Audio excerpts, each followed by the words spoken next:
The Girl with Green Eyes. Of course, the man in the brown hat said. There are good policemen and there are bad policemen, you know. You're right, the young man said. Yes, that's very true. Isn't it, Julie? He looked at the young woman next to him. Julie didn't answer and looked bored. She closed her eyes. Julie's my wife, the young man told the man in the brown hat. She doesn't like trains.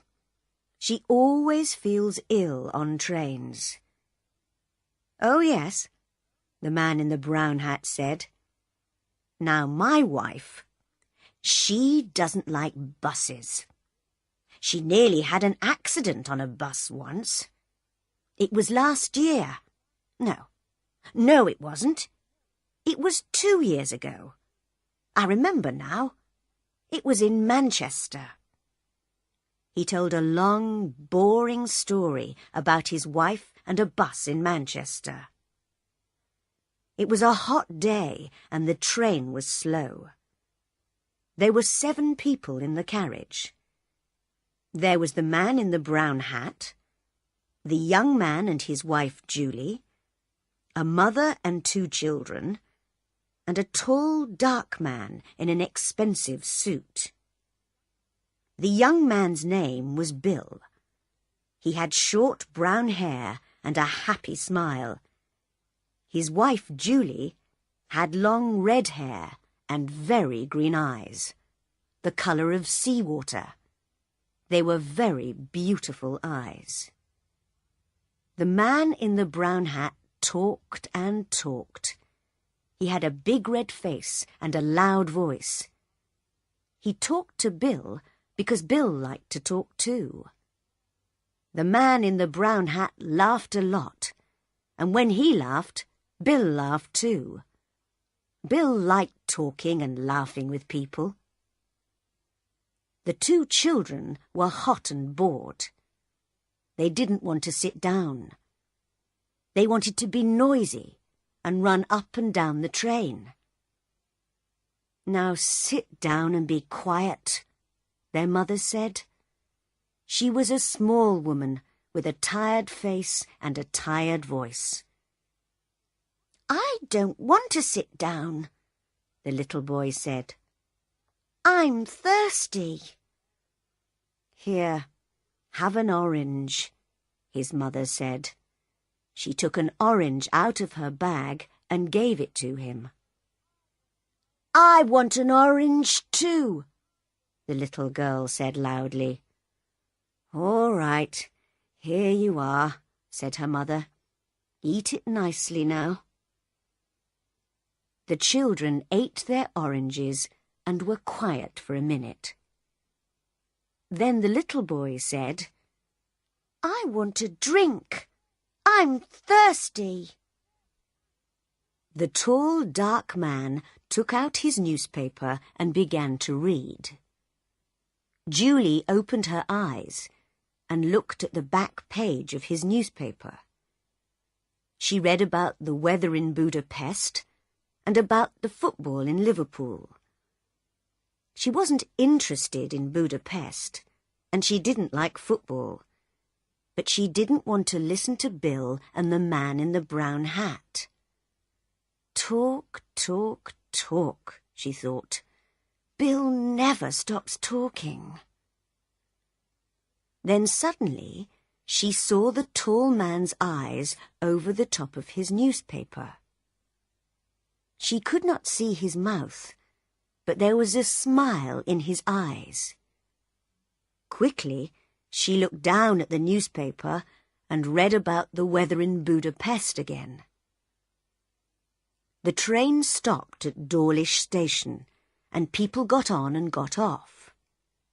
There was a lot of noise. Is this our station? The little girl asked. She went to the window and looked out. No, it isn't. Now sit down, her mother said. We're going to Penzance, the little girl told Bill. "For our holidays." "Yes," her mother said. "My sister's got a little hotel by the sea. We're staying there. It's cheap, you see." "Yes," the man in the brown hat said. "It's a nice town. I know a man there. He's got a restaurant in King Street. A lot of holiday people go there. He makes a lot of money in the summer." He laughed loudly. "Yes," he said again. "You can have a nice holiday in Penzance."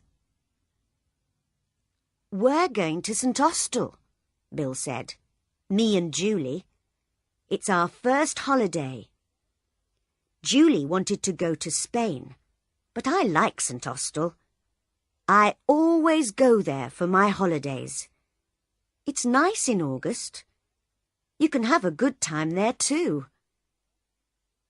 Julie looked out of the window.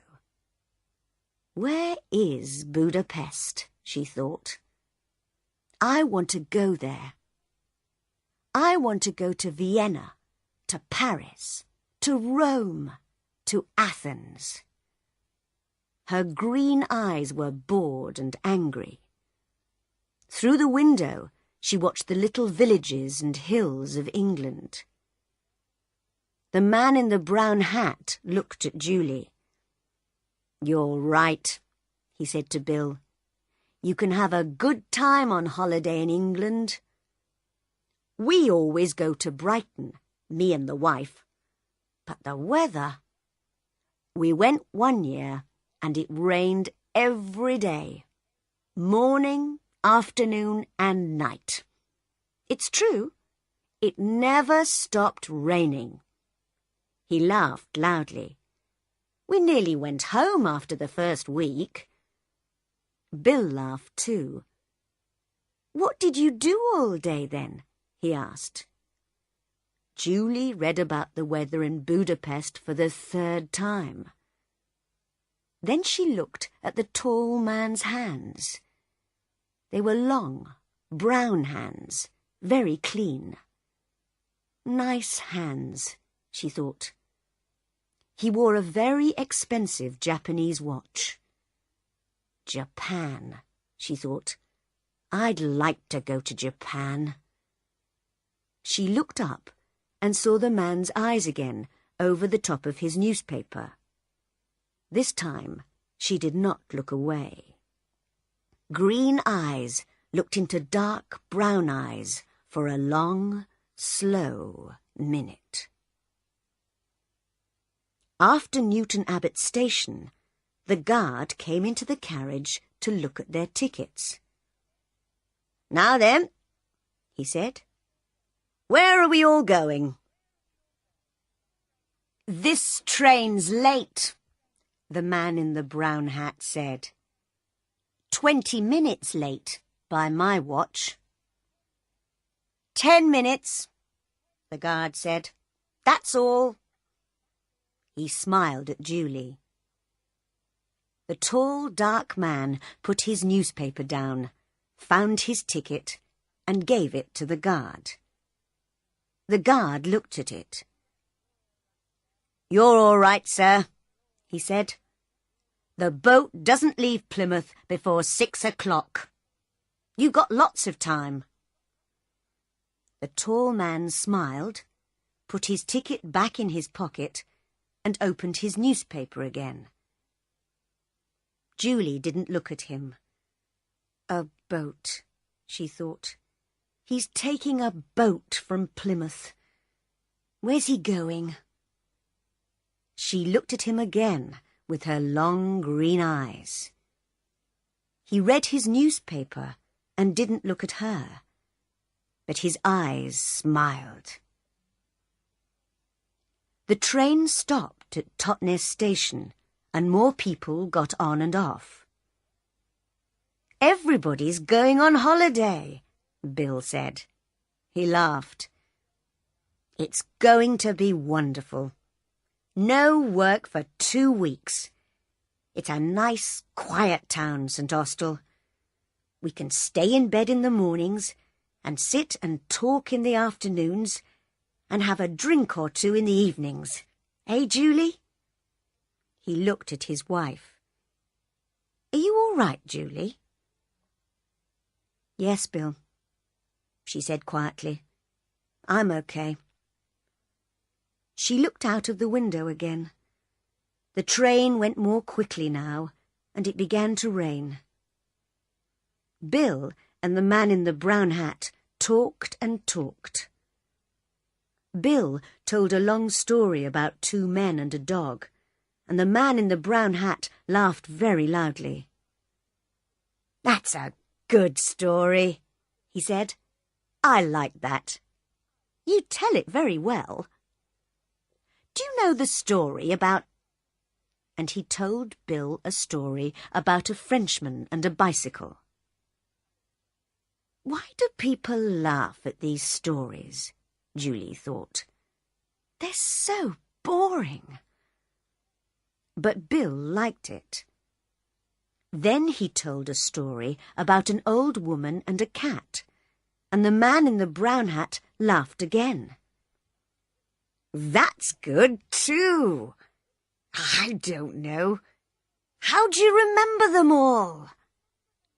"Because," Julie thought, "he tells them every day." "I don't understand," the little girl said suddenly. She looked at Bill.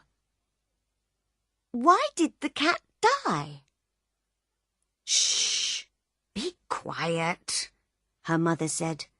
"Come and eat your sandwiches now." "That's all right," Bill said. "I like children."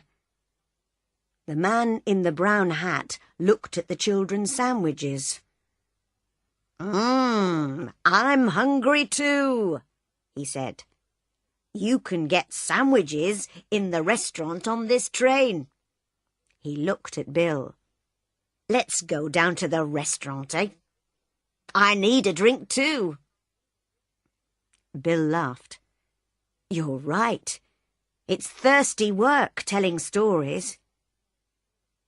The 2 men stood up and left the carriage.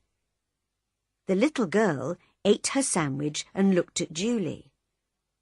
"But why did the cat die?" she asked. "I don't know," Julie said. "Perhaps it wanted to die." The little girl came and sat next to Julie. "I like your hair," she said. "It's beautiful." Julie looked down at her and smiled. For some minutes it was quiet in the carriage.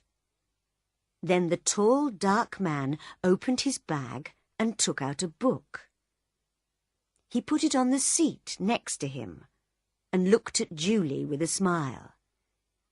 Julie looked back at him and then down at the book. "Famous towns of Italy," she read. "Venice, Florence, Rome, Naples." She looked away again, out of the window at the rain. 2 weeks in St. Austell, she thought, with Bill, in the rain. After half an hour, the 2 men came back to the carriage. "There are a lot of people on this train," Bill said. "Do you want a sandwich, Julie?" "No," she said. "I'm not hungry. You eat them." The train was nearly at Plymouth. Doors opened and people began to move. "A lot of people get on here," the man in the brown hat said.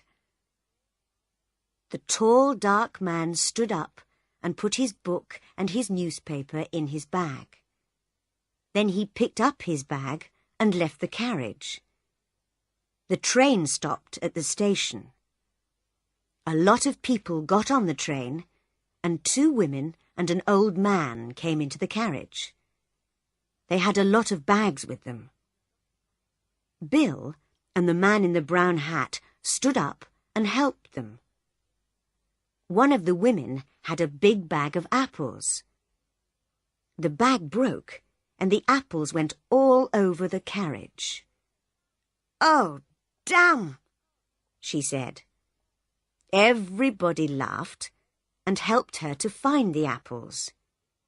The train moved away from Plymouth Station.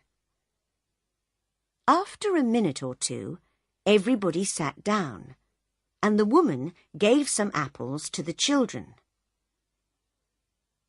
"Where's Julie?" Bill said suddenly. "She's not here." "Perhaps she went to the restaurant," the man in the brown hat said. "But she wasn't hungry," Bill said. "She told me." The little girl looked at Bill. "She got off the train at Plymouth," she said, "with the tall dark man. I saw them." "Of course she didn't," Bill said. "She's on this train. She didn't get off." "Yes, she did," the children's mother said suddenly. "I saw her too. The tall man waited for her on the platform." "He waited for her?" Bill's mouth was open. But he read his newspaper all the time. He didn't talk to Julie, and she never talked to him. They didn't say a word." "People don't always need words, young man," the children's mother said. "But she's my wife!" Bill's face was red and angry. "She can't do that," he said loudly. He stood up. "I'm going to stop the train." Everybody looked at him, and the two children laughed. "No," the man in the brown hat said. "No, you don't want to do that. Sit down and eat your sandwiches, my friend." "But I don't understand. Why did she go? What am I going to do?" Bill's face was very unhappy. After a second or two, he sat down again. "What am I going to do?" he said again.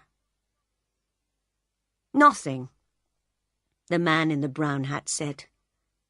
He ate his sandwich slowly. "Go and have your holiday in St. Austell. You can have a good time there. Forget about Julie. Those green eyes now." He took out a second sandwich and began to eat it. "I knew a woman once with green eyes. She gave me a very bad time.